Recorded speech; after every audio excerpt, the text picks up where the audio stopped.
Welcome to Serving Locally with me, your host, Mrs.Deines.Serves, the podcast where we spotlight service in the Longmont and surrounding communities. All right, let's connect.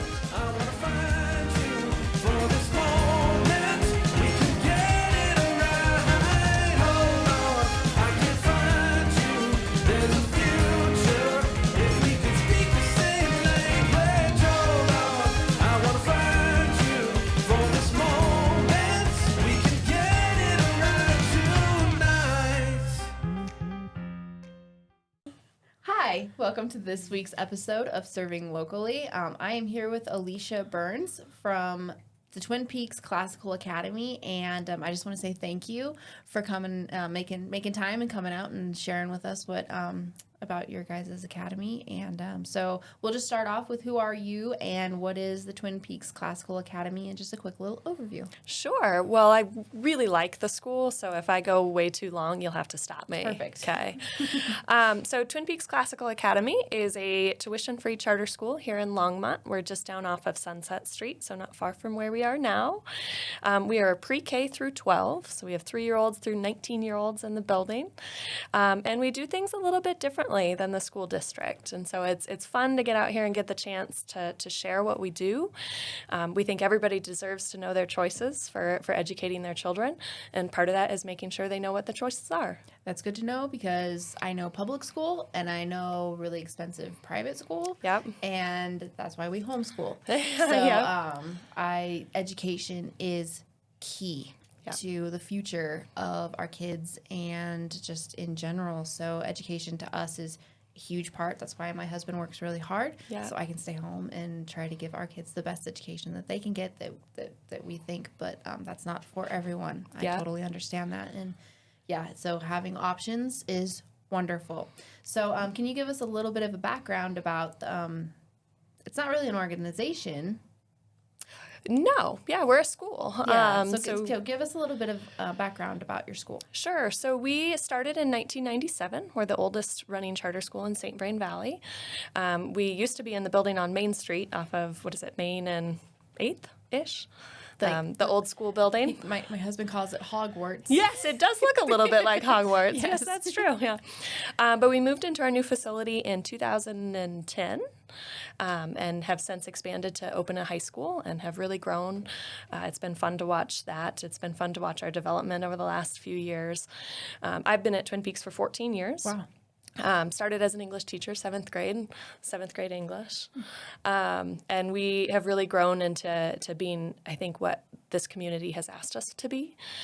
We started as a charter school, obviously, but in the last 5 to 7 years since our executive director, Joe Messling, joined us, have really honed our vision on being classical and differentiating ourselves from what the rest of the district is doing. Not because what they're doing is bad, but because, as you mentioned, it's not for everybody. So charter schools exist to provide a different choice and a different option for families.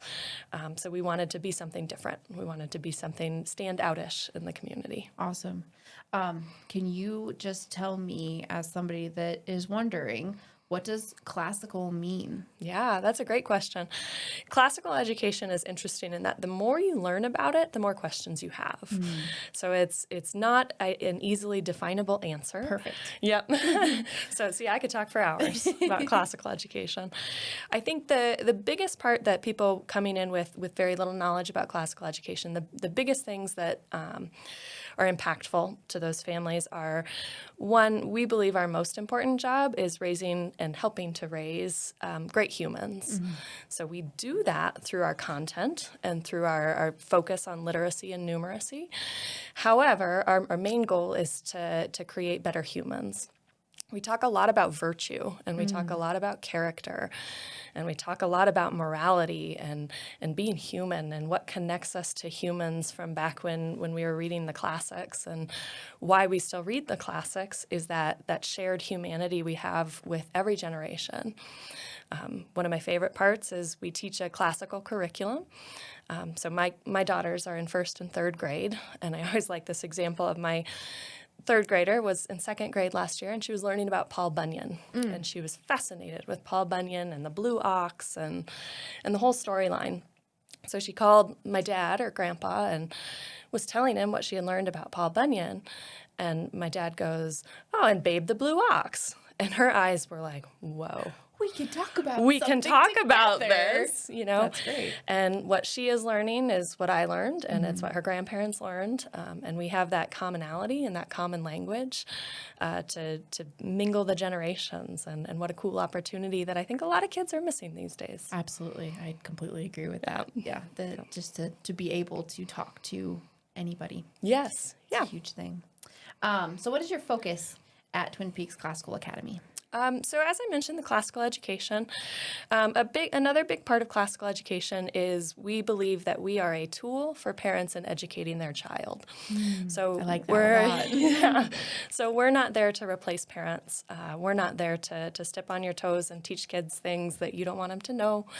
We're very careful. We're very transparent with our curriculum and what we read and what we're teaching. And that's with the intention of we believe our role is to assist in educating your child, not to replace you. So we are very intentional with that. You can access all our curriculum online and ask questions. And so parents are very involved. Yes. You know, some not even as involved in helping in the school.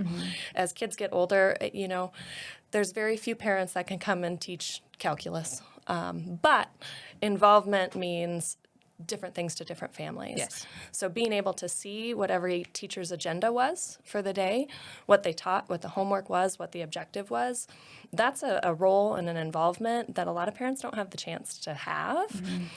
Even if they're just too busy to come into the school, they can still be very involved in their child's education. And that's our goal with our level of transparency with parents. That's awesome. I like that a lot. So who are you trying to reach with your guys' school? Anybody. Again, we're pre-K through 12. So we really, I think in the last couple of years, especially the last year, had this kind of realization that people don't always know about us. And people go, I didn't even know you were over here. And we thought, well, what a shame.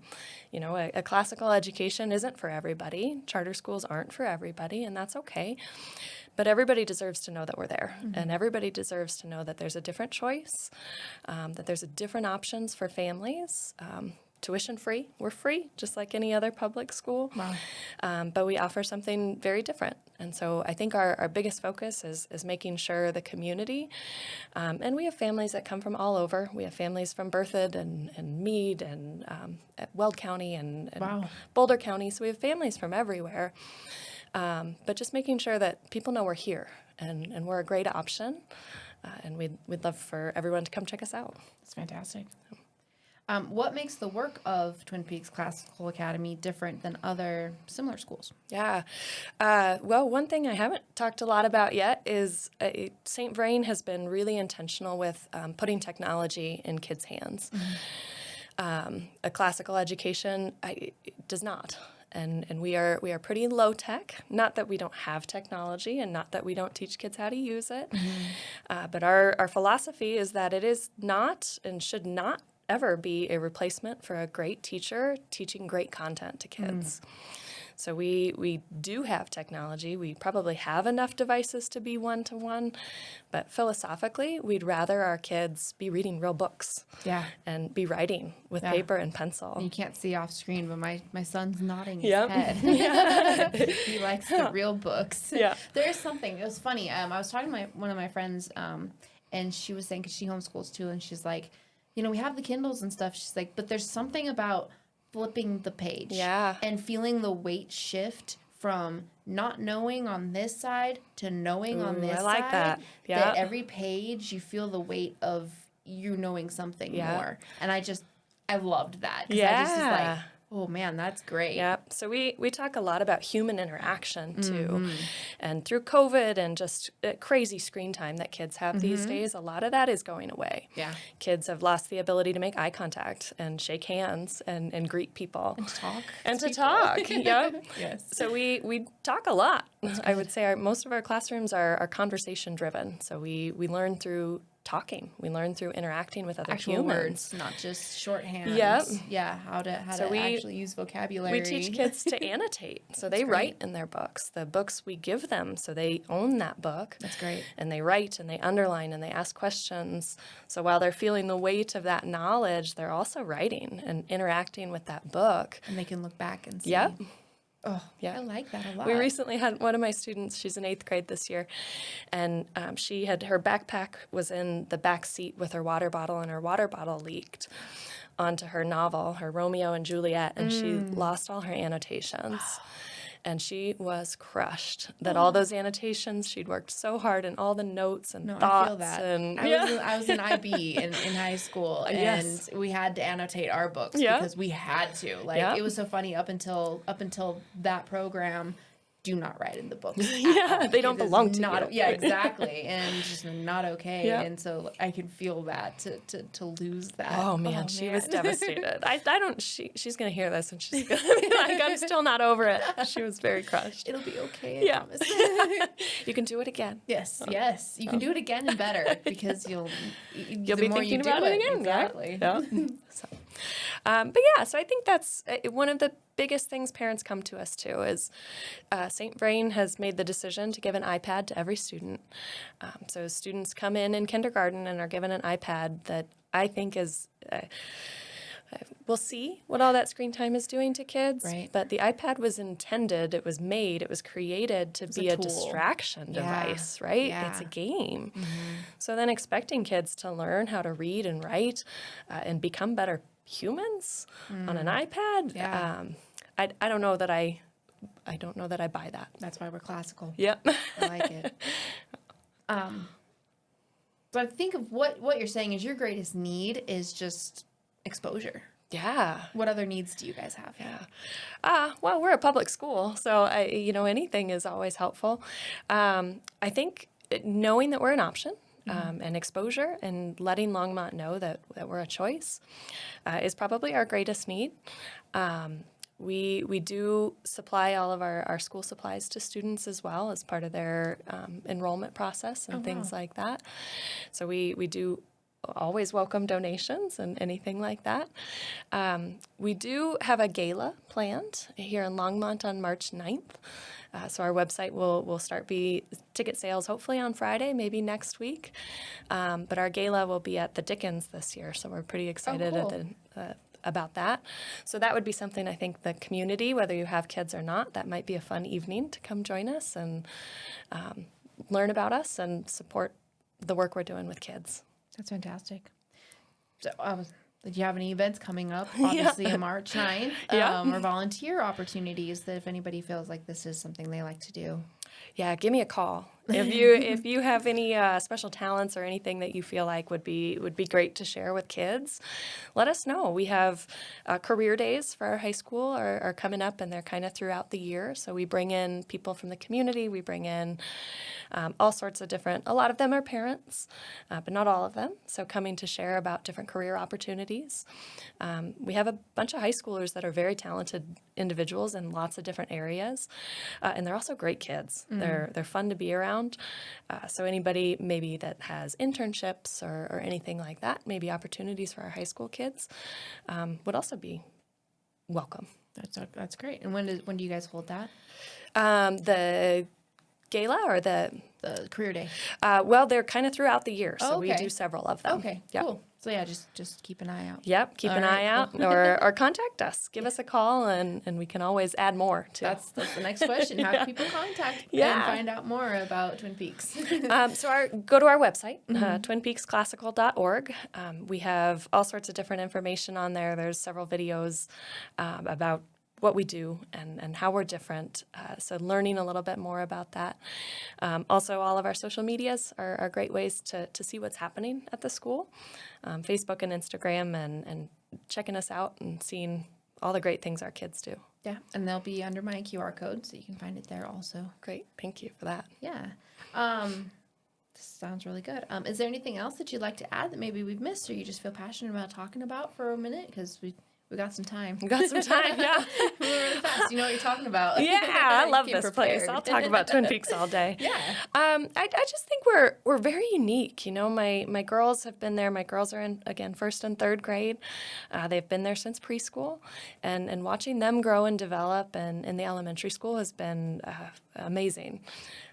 The phonics-based reading and algorithmic math that I can help them with and things like that have been really fascinating to see on the elementary side as well. So classical, I think, kind of has the reputation maybe of being for older kids, or we talk a lot about books and we talk a lot about Moby Dick, but also for our little ones, learning to read and annotate and hold real books.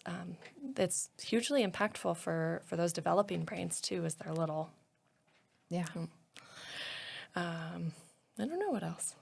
Lots of things. I always tell my kids, I'm like, I just want you to have a good foundation. Yeah. As long as you can read, write well, and do your basic math, Yep. you can learn and teach yourself anything. Yeah. I mean, especially with YouTube out there, you can watch any video and learn how to do anything. Yeah. But seriously, like if you can learn how to just what's it? Would be the words are escaping my head. When you read something and you can comprehend, Yeah. and you can problem solve, and you can remember, and you can summarize, and you can write about it, like that's invaluable tools. Yeah. So I kind of didn't even get to that part. I talk so fast. I get excited. Yeah. We got time. I get excited. So a classical education is based on the trivium. So the concept that there is a path to learning any new material. Mm-hmm. So through that path, the initial stage is the grammar stage, and that's heavy in elementary of learning basic facts and skills and dates and times and all of the things that you need in order to learn anything later in life. So like you were saying, a strong foundation. So then the next stage, which is heavy in middle school, is that logic stage, where kids start to connect the things they've learned. And now that I know A and now that I know B, what can I gather about C? And putting that information together is the logic stage, where developmentally these kids, you probably know this with your middle schooler over here, they are developmentally, it is their time to challenge. Oh, yeah. And to ask questions and to argue and to say, but why? But why? Wait, let's logic this out. Yep. Yep. So that is very developmentally appropriate, and we really lean hard into that in middle school. We want you to ask questions. Let's think of good questions. Let's think of, well, now that you have an idea, how do you defend it? Right? What is your evidence for your opinion? It's not whether you like Moby Dick or not, right? Your opinion about whether you like Moby Dick or not does not change that it's a classic. Right. It doesn't change the worth of the book. So how do you provide evidence to defend your claims? So we really lean hard into that in middle school. Awesome. The third stage is the rhetoric stage. So as kids get a little bit older, now how do you articulate new ideas? And how do you have those conversations with people and create new things and articulate it in writing and orally so that people understand you? You know, there's this big focus on STEM and science, technology, engineering, and math, which is great, but people who make it far in those fields also have a strong foundation in how to read and communicate and write very well. Yes. So that's our philosophy is teaching those kids those skills. And it's important. It's true. It's very important. 12th grade. So, no, that's great. Yeah. So you guys do STEM program then? We don't have a STEM program. Okay. Nope. So we're more of a classical education. It leans heavier towards liberal arts, so the humanities and discussions and things of that sort. However, we're continuing to see that people that are moving into successful careers, even in the STEM field, really do need that foundation in the liberal arts of being able to read and write and do those things well is crucial if you're going to be successful. So we've had students accepted to all different programs. We have students at Johns Hopkins, and we have students in, the School of Mines and things like that are doing very well, even though they didn't spend their entire high school career learning science, technology, engineering, and math, they're very well prepared because they know how to learn. Right. They know how to go through that grammar, logic, and rhetoric phase, so they can learn any new skill very quickly. But they have spent a lot of time learning how to articulate and how to discuss, which ultimately makes them more successful. Right. That's awesome. Yeah, we do things differently. We're being a classical public school. There's a good balance there of, again, I think sometimes classical schools and charter schools in general have this reputation of being for the elite, and being for the richest of the right and the privileged. But we are very diverse. We have a very diverse student population. We mirror the minority and rates of the city of Longmont. So we're pretty well diversified in that area, and it's, to me, I feel like our curriculum and teaching the classics and teaching students how to interact and literacy and numeracy is a great equalizer. Of we are equalizing the playing field that our students, no matter what their background, they're going to be prepared and they're going to do great things because they deserve access to that. So we're very big on that, and including everybody. We're a classical education for everybody. That's great. Because we believe that's the best way to educate kids. Yeah. Do you do a lot of interaction between the grades? Yeah. So we're all in one facility. Elementary is on one side of the building, and secondary is on the other. So there's not a lot of reason for them to be on the other sides of the building. But our high school students do have the opportunity to aid in the classrooms on the elementary side. So we have several students that go down there to help in the reading class. We have many students that are native Spanish speakers that go and help in the EL classrooms. We have office aides and things like that are over on that side a lot, which is really fun. It's fun to see that. We have a lot of different, especially in the 5th to 6th grade transition, and then in the 8th to 9th grade transition. We spend a lot of time getting them acclimated and coming over to our side of the building and meeting the teachers and getting to know some kids. The big kids. The big kids, yep. So we're really big on community, and just we are a tight-knit community. We're a great team. So bringing everybody together while we're doing different things. We have an elementary and a middle and a high school that are functional, and they're all doing their own thing, but under the same umbrella. And we all believe that what we're doing is great for kids, and so we do it well together and do our best to bring everybody together in that. That's great. Yeah. I don't know. We're big on, these are just kids, and we are here to make them better people. So, but we have some fun with our kids, and our elementary kids get 3 recesses a day, and we believe that outside and activity is good for their brains. So we offer a lot of, play. For goodness sakes. Get them outside. Yes. So we kick our middle schoolers out and make sure that they're getting some fresh air every day and some exercise, and off their cell phones. Yes. So we are cell phone free every day, 8 to 3. Our high school students do have the ability to access theirs. They have jobs and different schedules and things like that.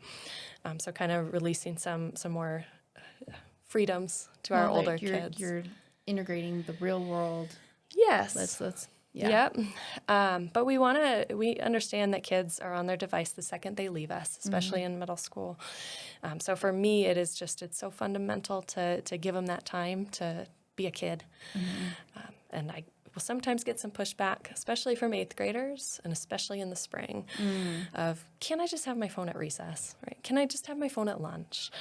And my answer is kind of sarcastic, but also very seriously, I'm saving your childhood. Like, go play. Yeah. And so our middle schoolers out there playing basketball and playing volleyball and playing on the play set and things like that. In middle school, you don't see all the time, but they know how. And they know how to talk to their friends, and they know how to make conversation, because we encourage it. It's fantastic. Give them the environment to do it. Yeah. Yep. That's what they need. That's right. They need that structure. Yep. They do. They sure. want the boundaries. They want the structure. Yeah. Please give it to them. Yep. But we offer a lot of different extracurriculars for kids too. I talked a little bit about how we want these kids to have every opportunity to learn and play and be kids. And part of that comes to extracurriculars too. So we have lots of different options for kids. We have all sorts of different sports at both middle school and high school. We are CHASA certified, so we're a 2A high school. So our kids compete just like they do anywhere. I'm going to say them, and I hope I get them in the right order and get it right. But for our sports, we have girls volleyball, we have boys and girls basketball, we have cross country and track and field, and men's and women's soccer as well. So we have all the main athletics, and then all sorts of different clubs. We got robotics, and we got student ambassador programs, and student council, and NHS and NJHS, all the different things. A pretty normal middle school and high school experience in a smaller environment where staff really knows these kids and really care very deeply about them. And we get to see them grow up. Watching those kids that we've known for 12 years is pretty amazing. Yeah, because they grow up so fast. Oh my goodness. Yeah. Even them being home, like, you're growing up so fast. It just goes. Well, they keep getting older, but I don't. So I don't understand how that works. I like it. But yeah, so we have lots of different opportunities, all the proms and homecomings and all. Do you guys have a music program? We do, yeah. We have a really strong performing arts. So we have band, choir, and orchestra that students can participate in. We have a theater program, so we have a drama program as well. So we're just getting ready. They're gearing up to start the spring musical. Just finished auditions for that. Nice. So all our kids are getting excited for the spring musical. So all sorts of fun things like that.